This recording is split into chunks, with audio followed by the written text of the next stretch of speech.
a lot of y'all are, a lot of y'all are, your car crazy. A lot of y'all was in there when I did the hospitality segment because we have, they ain't watching me through my webcam. I got the little sliding thing on my show. A lot of y'all was in the Patreon stock club, the last one that we did when we went over the entire hospitality segment. And I went through and I broke down how I look at the hospitality industry specifically. Now it's funny because, hold on. Hello? Hi, may I speak to Amira, please? Who? Amira? You got the wrong number, babe. Okay, sorry. All right, bye. I'm like, that's the call to HR. But a lot of people was in stock club when we was going over to the hospitality industry. And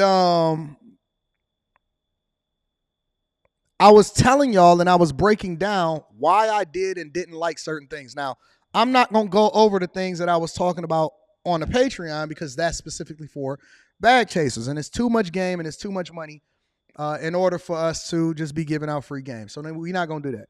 But what I want to do is I want to go over Spirit Airlines because Spirit Airlines at one point was the most profitable. And when I say the most profitable airline within the United States of America at one point.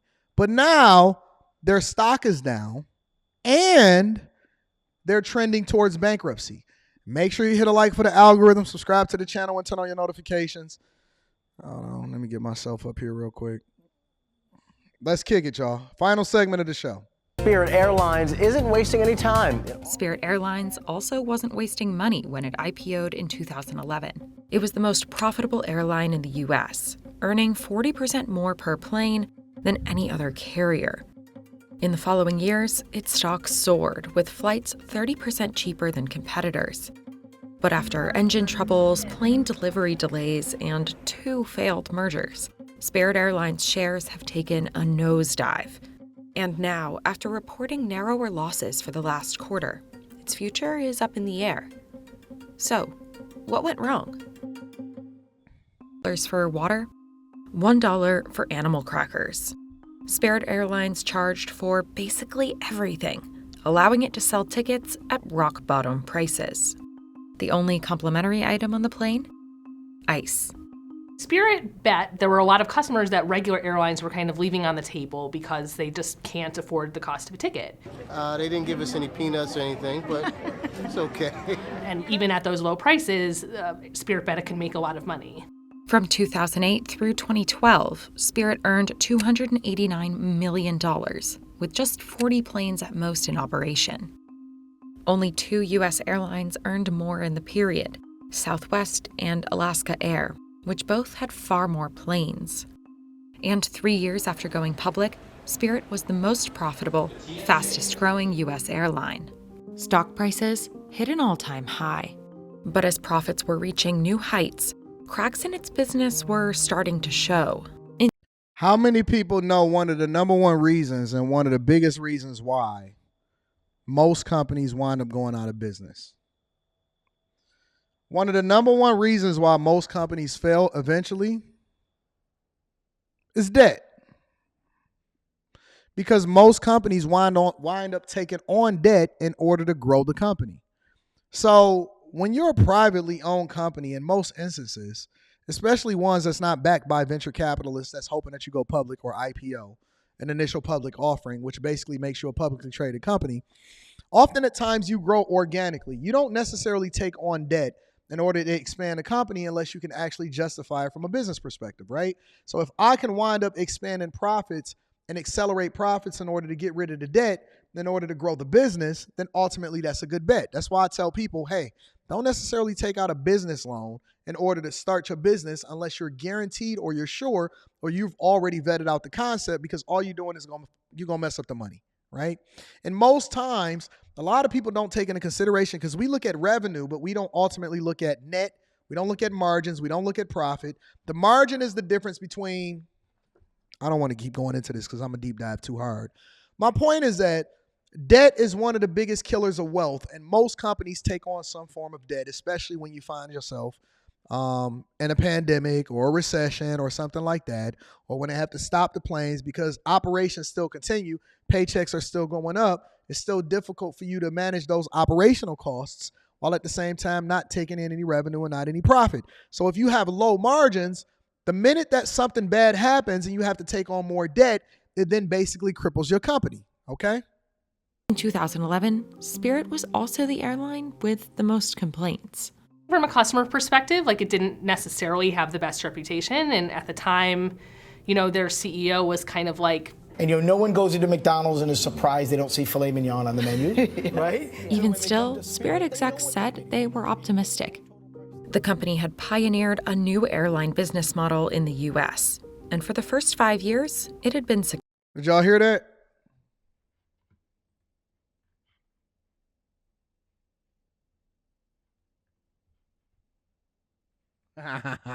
See, did y'all hear the thing? It was like, boom. Successful, but other companies had been watching. As soon as fuel prices dipped in 2015, carriers slashed prices on some tickets, cutting into Spirit's customer base. And Delta introduced a new cabin class, Basic Economy, in an effort to compete with Spirit.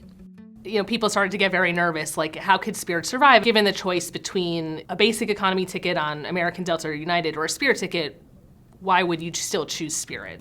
Other airlines followed suit. United, American, JetBlue, and Hawaiian Airlines launched Basic Economy seats.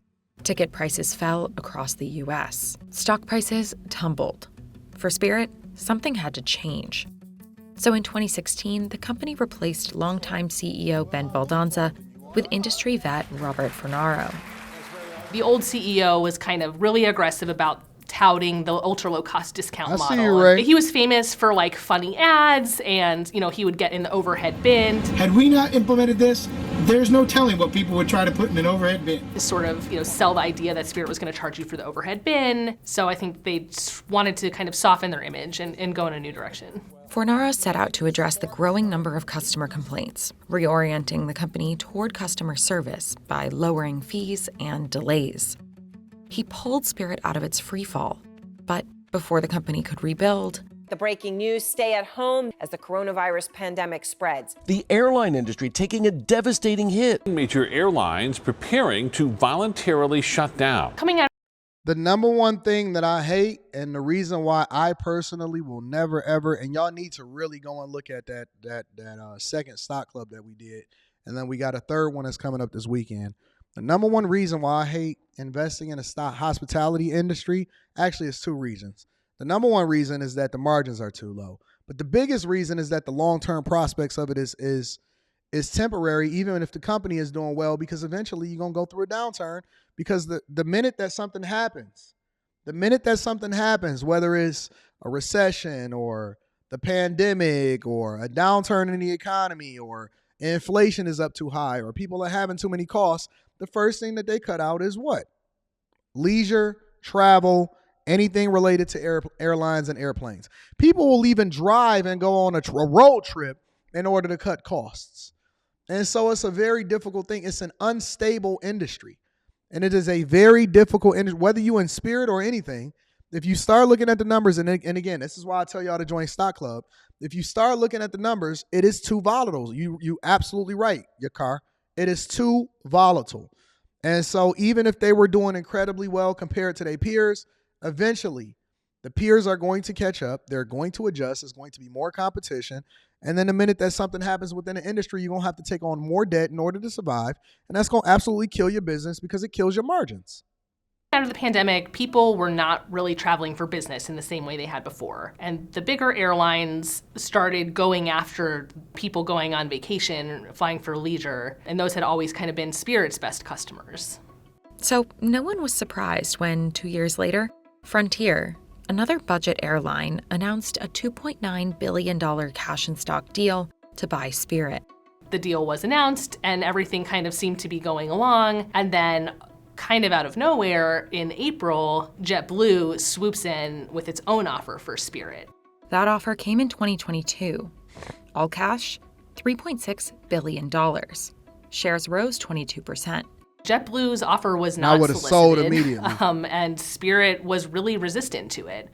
Spirit execs said of JetBlue, I have wondered whether blocking our deal with Frontier is in fact their goal. by July, the Frontier deal fell through, and on the 28th, JetBlue agreed to acquire Spirit for $3.8 billion. I talked to the CEO of Spirit and the CEO of JetBlue right after they ultimately came to their agreement, and CEO of Spirit, Ted Christie, basically said, well, business is business. Spirit's problems didn't end with the failed merger. It had ordered expensive new planes from Airbus to run more flights, but deliveries were delayed. Then in July 2023, there was a recall for an Airbus engine. Spirit had to ground some of its planes. Exposure to this issue is very unique and material for us and is having an impact on our margin. Spirit was already in debt, so it sold more than 24 planes and used that money to pay down $465 million. In debt. In debt.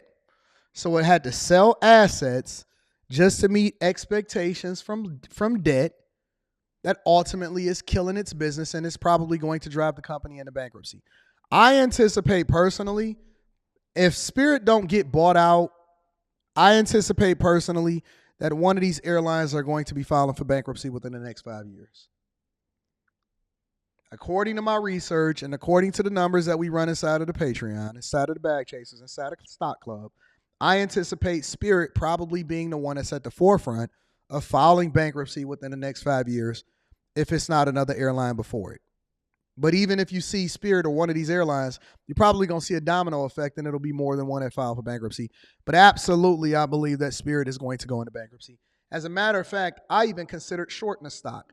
I don't even short stocks because what I do is I invest for the long term, and so I invest in companies that I believe in. But I absolutely, positively at some point was thinking about shorting a stock.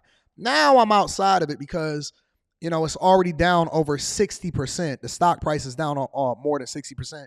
So it's almost like, how much lower could it go? You know what I'm saying? But I think that Spirit at some point will probably file for bankruptcy. I wouldn't doubt it.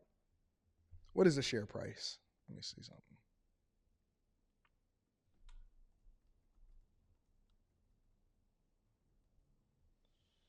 $6.33, 36 cents a share. Suffering, absolutely suffering. Then rented the planes back to keep flights running. Spirit's plan to get out of debt seemed to be working. But on January 16th, a federal judge blocked JetBlue's acquisition of Spirit, citing antitrust issues. And killed the company. That day, shares fell 47%.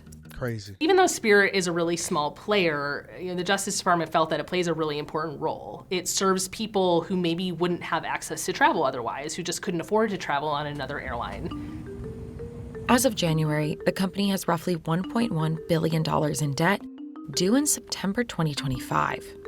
There are analysts who think that Spirit doesn't necessarily have much of a path forward and might ultimately have to file for bankruptcy and maybe even liquidate rather than going through a Chapter 11.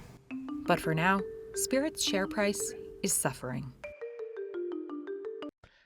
And it's unfortunate. And I think that it's cyclical. You often at times see players within the hospitality industry either merging or filing for bankruptcy. And another one of the reasons why another one of the things that you'll see within the industry is not just within the hospitality industry itself, but you'll start to see companies spin off other divisions of the company in order to saddle that side with debt and to be able to save this aspect of the business. You know what I'm saying? But that's a whole nother conversation that we'll be talking about at Stock Club this weekend.